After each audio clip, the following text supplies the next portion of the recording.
Deserving awareness. Thank you. This is a piece of the award.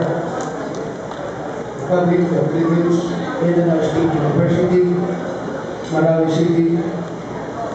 Sarimanok Award is presented to Major General Juanito P. Gomez, Diploma in Engineering Technology, 1972.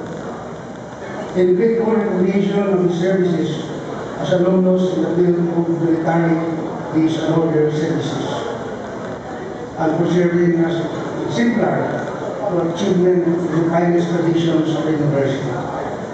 Given this September 2011, Commission Marawi City, Lagos State. Signed, President Dr. Mahathir Mohamad.